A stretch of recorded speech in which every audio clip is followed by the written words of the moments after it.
जय हिंद दोस्तों इस वीडियो में पढ़ेंगे यहाँ पर जीके जीएस के 30 महत्वपूर्ण प्रश्न। ऐसे प्रश्न आपके पेपर में डायरेक्ट देखने को मिलेंगे। तो चैनल पे नए हैं तो चैनल को सब्सक्राइब कर लीजिएगा दोस्तों आप सभी लोग।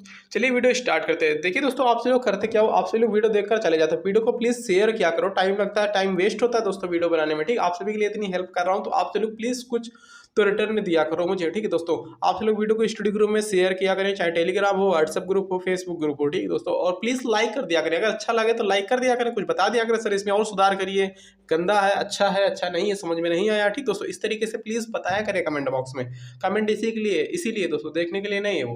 प्लीज कमेंट बॉक्स में आप सब लोग जरूर बताया करेगा। सिंधु घाटी सभ्यता का पतन नगर दोस्तों कौन सा पूछा गया आप सभी से। सिंधु घाटी सभ्यता का पतन नगर आप सभी से पूछा गया है। लोथल, हड़प्पा, रोपड़ या फिर बनवाली। दोस्तों करेक्ट है इसका क्या, फर्स्ट क्वेश्चन का करेक्ट है ऑप्शन नंबर दोस्तों इसका ए वाला। ठीक दोस्तों, लोथल है, याद रखेंगे आप लोग। लोथल दोस्तों किस राज्य में है बताइए आप लोग। लोथल दोस्तों गुजरात राज्य में है, याद रखेंगे आप सभी लोग। ठीक है, ऑप्शन नंबर दोस्तों इसका ए वाला सही जवाब हो जाएगा। ठीक है, सिंधु घाटी सभ्यता का पतन नगर कहाँ है, लोथल। और हड़प्पा दोस्तों ये कहाँ पड़ता है, हड़प्पा दोस्तों पाकिस्तान में वर्तमान में, याद रखिए। हड़प्पा की खोज किसने की थी, दयाराम साहनी ने की थी, याद रखिएगा। ठीक है, दयाराम साहनी ने। अगला क्वेश्चन देखिएगा, मगध का कौन सा शासक बुद्ध का समकालीन था दोस्तों। मगध का ऐसा कौन सा शासक था दोस्तों जो बुद्ध के समकालीन था, यानी कि बुद्ध के टाइम का था, या फिर जो शासक था वो बुद्ध के समय थे, बुद्ध उनके समय थे। ठीक दोस्तों, ऐसा बोल सकते हो, मतलब कि दोनों के समय जो है, टाइम पीरियड जो है वो समान रहा हो। ऐसा कौन सा शासक है दोस्तों, मगध का कौन सा शासक है जो बुद्ध के समकालीन था। सेकेंड क्वेश्चन का दोस्तों यहाँ पर करेक्ट है ऑप्शन नंबर सी वाला, बिंबसार, याद रखेंगे। करेक्ट आंसर है ऑप्शन नंबर सी वाला, बिंबसार था वह, याद रखेंगे। ऑप्शन नंबर दोस्तों इसका सी वाला सही जवाब हो जाए। निम्नलिखित में से किसने अपनी राजधानी दिल्ली से देवगिरी स्थानांतरित की, या फिर बोल सकते हो दिल्ली से देवगिरी या फिर दिल्ली से दौलताबाद। बताइएगा, ऑप्शन देखिएगा, इल्तुतमिश या फिर गयासुद्दीन बलबन, अलाउद्दीन खिलजी या फिर मोहम्मद बिन तुगलक। दोस्तों इसका करेक्ट आंसर प्लीज आपसे लोग बताओ, इसका करेक्ट आंसर क्या हो जाएगा। दिल्ली से देवगिरी या फिर दौलताबाद, मोहम्मद बिन तुगलक ने। करेक्ट आंसर दोस्तों इसका ऑप्शन नंबर डी वाला हो जाएगा। देखिए क्या क्वेश्चन है, सूची 1 सूची 2 से मिलाना है इसको आप सभी को। महात्मा गांधी, देखिए महात्मा गांधी का समाचार पत्र दोस्तों कौन सा था, महात्मा गांधी की बुक कौन सी थी दोस्तों, यहाँ पर है महात्मा गांधी की हिंद स्वराज। ठीक दोस्तों, और डॉक्टर राम मनोहर लोहिया के यहाँ पर कौन सी है दोस्तों, द व्हील ऑफ हिस्ट्री, याद रखेंगे। और डॉक्टर राजेंद्र प्रसाद की दोस्तों इंडिया डिवाइडेड है। मौलाना आजाद की दोस्तों कौन सी है यहाँ पर, मौलाना आजाद की यहाँ पर दोस्तों कौन सी, इंडिया विंस फ्रीडम, याद रखेंगे। तो दोस्तों फर्स्ट का यहाँ पर क्या है, फर्स्ट का महात्मा गांधी हिंद स्वराज, ए का 3 है, ए का 3 तो इसमें दे रखा है। डॉक्टर राम मनोहर लोहिया दूसरे का दोस्तों क्या 4 है, 2 का 4 है, ये भी दे रखा है, बी का 4 है। Doctor Rajendra Prasad India divided, सी का 1 है। ठीक है Maulana Azad India wins freedom, D का दूसरा है। तो दोस्तों यही करेक्ट है, ऑप्शन नंबर दोस्तों इसका ए वाला सही जवाब हो जाएगा, याद रखेंगे, ए करेक्ट आंसर है इसका। अगला क्वेश्चन देखिएगा ध्यान से, देखिएगा, भारतीय संविधान की आत्मा किसे कहा गया है दोस्तों। भारतीय संविधान की आत्मा किसे कहा गया है, धार्मिक स्वतंत्रता, समानता का अधिकार, संवैधानिक उपचारों के अधिकार या प्रस्तावना। दोस्तों करेक्ट है इसका ऑप्शन नंबर डी वाला, प्रस्तावना को भारतीय संविधान की आत्मा कहा है, याद रखिए। संवैधानिक उपचारों के अधिकार को दोस्तों डॉक्टर बी.आर. अम्बेडकर ने हृदय और आत्मा कहा, संविधान का हृदय और आत्मा डॉक्टर भीमराव अम्बेडकर ने हृदय और आत्मा किसे कहा, संवैधानिक उपचारों के अधिकार को कहा, याद रखेंगे। ये अनुच्छेद 32 में है, याद रखेंगे इनको भी। अगला क्वेश्चन देखिएगा, यदि राष्ट्रपति का पद खाली है तो उसे कितने अवधि के भीतर या फिर कितने अवधि के अंदर भरना आवश्यक है दोस्तों। राष्ट्रपति के पद को कितने अवधि के अंदर भरना दोस्तों आवश्यक होता है अगर उनका पद खाली है, तो बताइएगा आप लोग। 1 वर्ष, 2 वर्ष, 3 वर्ष या फिर 6 महीने। तो दोस्तों इसका करेक्ट आंसर क्या हो जाएगा, ऑप्शन नंबर क्या करेक्ट है बताइए आप लोग।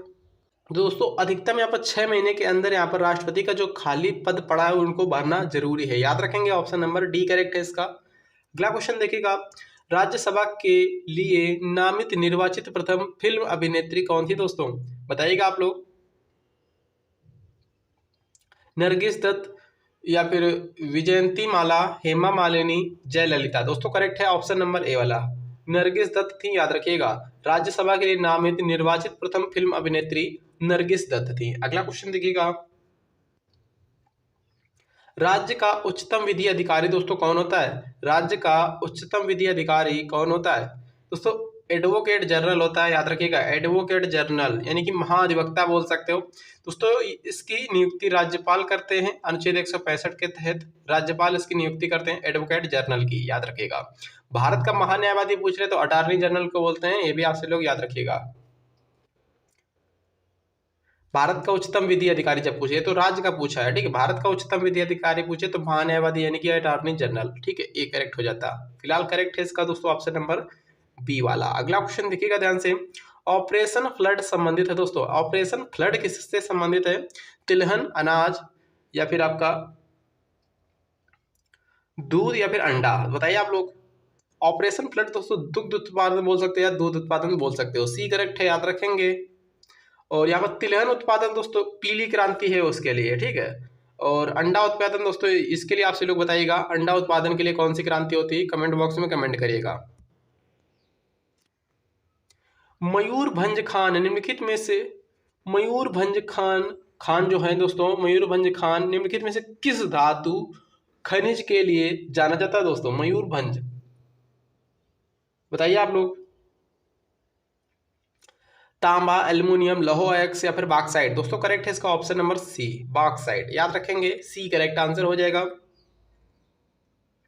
पृथ्वी के सबसे नजदीक ग्रह दोस्तों पूछा गया सभी से कौन है? पृथ्वी के सबसे नजदीक ग्रह कौन सा है? बृहस्पति, शुक्र, बुध, या फिर मंगल दोस्तों? करेक्ट है इसका ऑप्शन नंबर बी वाला, शुक्र। इसीलिए दोस्तों इसको पृथ्वी की बहन भी बोलते हैं, याद रखिए। भोर का तारा, शाम का तारा, इसी को भी बोलते हैं, याद रखेंगे। तो देखिए दोस्तों यहाँ पर ध्यान से, सबसे लंबी नदी दोस्तों आप सभी से पूछी गई, विश्व की सबसे लंबी नदी दोस्तों कौन सी है? सबसे बड़ी नदी की बात करें तो अमेजन हो जाएगी। भारत की सबसे बड़ी नदी की बात करें तो गंगा हो जाएगी। इसकी लंबाई दोस्तों 2525 किलोमीटर है, 2525 किलोमीटर है गंगा की लंबाई, ठीक है। और विश्व की पूछी तो नील नदी हो जाएगी, याद रखेंगे। ऑप्शन नंबर दोस्तों इसका सी करेक्ट है। इसकी लंबाई दोस्तों कितनी है? 6650 किलोमीटर है, याद रखेंगे, ठीक है। 6650 किलोमीटर इसकी लंबाई है नील नदी की। इंपॉर्टेंट पॉइंट है, याद करते हुए चलिएगा। अगला क्वेश्चन देखिए ध्यान से, प्रकाश वर्ष किसका एकक है दोस्तों? या फिर प्रकाश वर्ष किसकी इकाई दोस्तों? दूरी की है, याद रखेंगे, ठीक है। प्रकाश वर्ष दूरी की इकाई है, इंपॉर्टेंट पॉइंट है, याद करते हुए चलेंगे। अगला क्वेश्चन देखिए ध्यान से, निर्वात में यदि 3 वस्तु लोहा, कागज और पत्थर को गिराया जाए तो पृथ्वी पर कौन सबसे पहले आएगा दोस्तों? लोहा, पत्थर, कागज, या फिर तीनों एक साथ आएंगे, बताइए आप लोग। दोस्तों करेक्ट है इसका ऑप्शन नंबर डी वाला, तीनों एक साथ आएंगे, याद रखेंगे। निर्वात में, निर्वात की बात हो रही है, निर्वात में यदि 3 वस्तुओं को जैसे कि लोहा, कागज और पत्थर को एक साथ गिराया जाए तो तीनों एक साथ आएंगे, याद रखेंगे।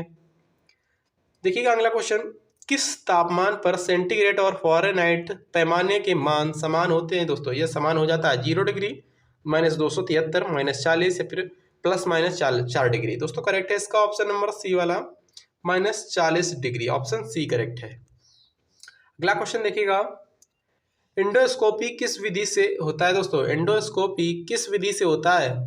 परावर्तन, अपवर्तन, पूर्णांतरिक परावर्तन, या फिर इनमें से कोई नहीं दोस्तों? इसका सी करेक्ट है, याद रखेंगे। एंडोस्कोपी किस विधि से होता है? पूर्ण आंतरिक परावर्तन से होता है, ऑप्शन नंबर सी करेक्ट है, याद रखिए। अगला क्वेश्चन देखिए ध्यान से, प्रकाश सबसे अधिक गति से किस में यात्रा करता है दोस्तों? जो प्रकाश होता है सबसे अधिक किस यात्रा, मतलब कि सबसे अधिक यात्रा करता किस में यात्रा करता है, बताइए आप लोग। पानी में, वायु में, कांच में, या फिर निर्वात में दोस्तों? निर्वात में, याद रखिएगा। निर्वात में प्रकाश सबसे तेजी से यात्रा करता है, याद रखेंगे। ऑप्शन नंबर दोस्तों इसका बी सही जवाब हो जाएगा।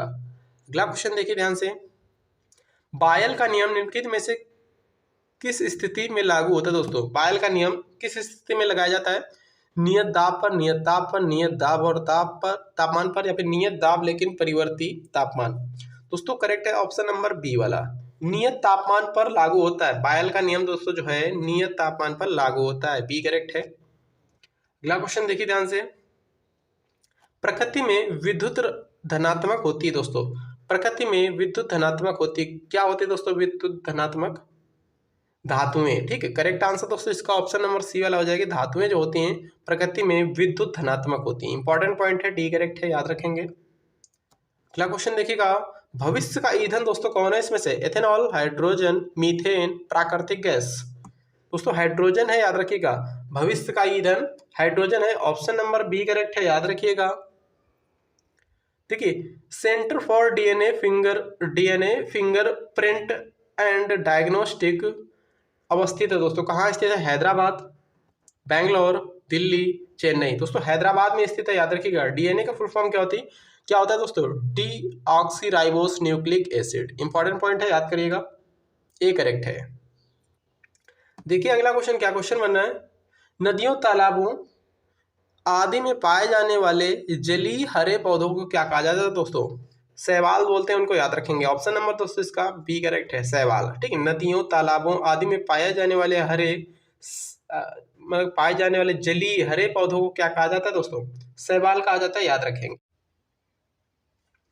कौन सा रोग ठीक नहीं किया जा सकता दोस्तों? कलर ब्लाइंडनेस, दूरदृष्टि दोष, निकट दृष्टि दोष, या फिर परेश बायोपिया। दोस्तों करेक्ट है इसका क्या? ऑप्शन नंबर ए वाला सही जवाब हो जाएगा। कलर ब्लाइंडनेस दोस्तों ये ठीक नहीं किया जाता है, अनुवांशिकी रोग है, याद रखेंगे। अगला क्वेश्चन देखिएगा, ऑस्टियोलॉजी खालिस्तान का अध्ययन है। किसका अध्ययन है? कोशिका संरचना, आंखें, नाक, अस्थियां। दोस्तों अस्थियों का अध्ययन है, याद रखिएगा। ऑस्टियोलॉजी में अस्थियों का अध्ययन किया जाता है, इंपॉर्टेंट पॉइंट है, ऑप्शन नंबर डी करेक्ट है, याद रखिए। ठीक है ना, डी करेक्ट है। अगला क्वेश्चन देखिए ध्यान से, निम्नलिखित में से कौन शीत रक्त यानी कि कोल्ड ब्लडेड जानवर है दोस्तों? कौन है? छिपकली, मेढक, मछली, उपयुक्त सभी। दोस्तों करेक्ट है इसका ऑप्शन नंबर डी वाला, उपयुक्त सभी हैं, याद रखिए। ठीक है, शीत रक्त वाला जानवर पूछा गया आपसे, से सभी हैं, इंपॉर्टेंट पॉइंट है, ये भी याद करते हुए चलिए।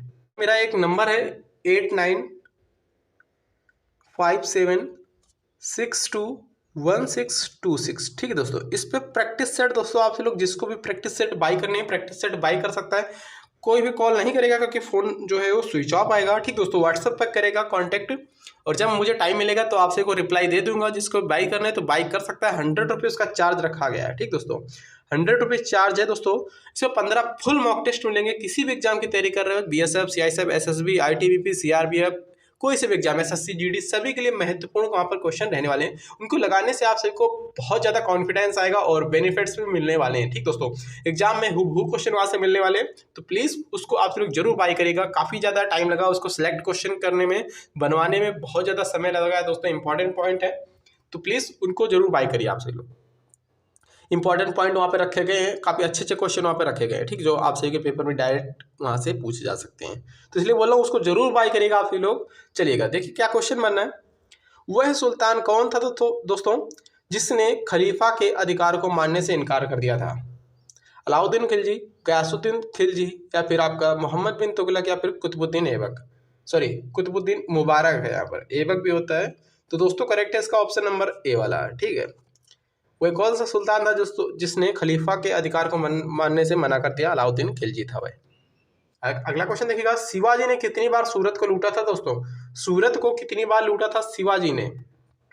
दोस्तों 2 बार लूटा था, ऑप्शन नंबर डी करेक्ट है, 2 बार। अगला क्वेश्चन देखिए ध्यान से, निम्नलिखित मराठों में से कौन सा मठ सिक्किम में स्थित है दोस्तों?